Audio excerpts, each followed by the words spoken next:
योगीराज तेलंग स्वामी अनादिकाल से काशी साधकों के निकट साधना भूमि रही है। बुद्ध से लेकर स्वामी विश्वसुधानंद तक यहां निवास करते रहे हैं। तेलंग स्वामी एक ऐसे योगीराज थे जो 280 वर्ष तक जीवित रहे। सन 1737 ईस्वी से लेकर 1887 ईस्वी तक यानी पूरे 150 वर्ष तक वे काशी में थे। आपकी योग विभूतियों से प्रभावित होकर नगर के लोग उन्हें साक्षात विश्वनाथ समझते थे। तेलंग स्वामी की सबसे बड़ी विशेषता यह रही कि आपने न किसी मठ की स्थापना की और न ही अपने नाम से संप्रदाय चलाया। यहां तक कि आपके शिष्यों की संख्या भी नगण्य रही है।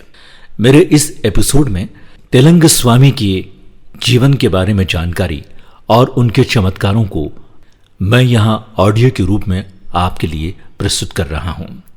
अलग अलग भागों में ये जानकारी आप तक पहुंचेगी। आज इसका ये पहला भाग आप सुन रहे हैं। दक्षिण भारत के पूर्वी तट पर स्थित विशाखापट्टनम के विजयना जनपद के होलिया गांव के जमींदार थे नरसिंहधर। नरसिंह की पत्नी विद्यावती देवी धार्मिक प्रवृत्ति की विदुषी महिला थी। विवाह के 8 साल गुजर जाने के बाद भी उन्हें कोई संतान नहीं हुई थी। पुत्र प्राप्ति के लिए विजयवाड़ के एक तांत्रिक के कहने पर उन्होंने तांत्रिक पूजा की और आशीर्वाद प्राप्त किया। जनवरी माह सन 1607 ईस्वी पौष शुक्ल एकादशी रोहिणी नक्षत्र को नरसिंहधर के यहां एक दिव्य शिशु ने जन्म लिया। 6वें दिन अशुच स्नान करने के बाद बच्चों को लेकर विद्यावती मंदिर में आई। मंदिर के बाहर बरामदे में बालक को लिटाकर वो भीतर जाकर पूजा करने लगी। पूजा समाप्त होने वाली ही थी कि अचानक विद्यावती ने देखा शिवलिंग के भीतर से अग्निशिखा की तरह एक ज्वाला प्रकट हुई। वो ज्वाला संपूर्ण मंदिर में चमत्कृत करती हुई बरामदे में लेटे हुए बालक में जाकर समा गई। ये देखकर भय से विद्यावती का कलेजा सूख गया। झट बच्चे को गोद में उठाकर चूमने लगी। सांवला रंग, दीर्घकाय, बड़ी बड़ी आंखें, भरा भरा चेहरा, जैसे कुछ गोपनीय बात कहना चाहता हो पर कह नहीं पा रहा है। इस घटना की चर्चा पति से करने पर उन्होंने कहा, शिवजी की आराधना से तुमने इस बालक को पाया है। शायद शंकर भगवान ने इस पर कृपा की है। जब कोई अनहोनी घटना नहीं हुई तब चिंता होने की जरूरत नहीं है। नामकरण के दिन विद्यावती ने बालक का नाम रखा शिवराम और पिता ने वंश परंपरा के अनुसार तेलंगधर। माता की छत्रछाया में बालक दूज की चांद की तरह बड़ा होता गया। कुछ वर्षों बाद माता पिता के निधन के बाद शिवराम ने अपने छोटे भाई श्रीधर को सब कुछ सौंपकर 20 वर्ष तक शमशान भूमि में एकांत में साधना करते रहे। सन 1679 में एक दिन शाम के समय उनकी कुटिया के समीप एक संत का आगमन हुआ। जय शिव भोले।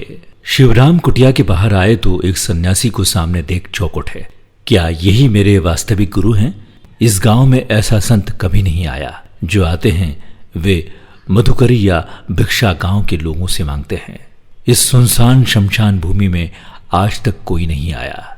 तभी संत ने कहा, बेटा रात भर के लिए क्या कुटिया में स्थान दोगे?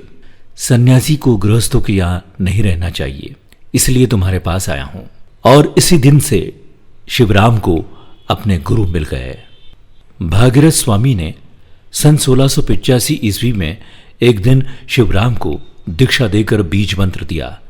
दीक्षा के पश्चात परंपरा अनुसार शिवराम का नाम गणपति सरस्वती रखा गया। 10 वर्ष के बाद उन्हें दिव्य शक्ति प्राप्त हुई। सन 1737 ईस्वी में जब अवध का पतन होने लगा और इलाहाबाद में गृह युद्ध प्रारंभ हुआ तब स्वामी जी काशी चले आए। यहां नगर के दक्षिणी भाग स्थित एक सुनसान स्थान में आकर रहने लगे। उन दिनों जंगलवाड़ी के आगे संपूर्ण क्षेत्र जंगली इलाका था जो भद्रवन भदेनी के नाम से भी प्रसिद्ध था। 80 के समीप जहां तुलसीदास जी रहते थे, उन दिनों उनका नाम तुलसीदास का बाग था।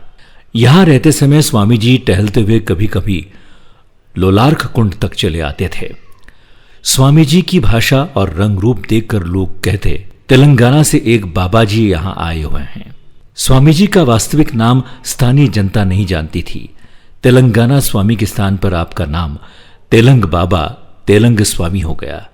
यहां के लोगों के इस संबोधन से संपूर्ण भारत में यही नाम प्रचलित हुआ। यह था पहला भाग। दूसरे भाग में तेलंग स्वामी के उन चमत्कारों को मैं आप तक पहुंचाने वाला हूं। देखते रहिए मेरा चैनल।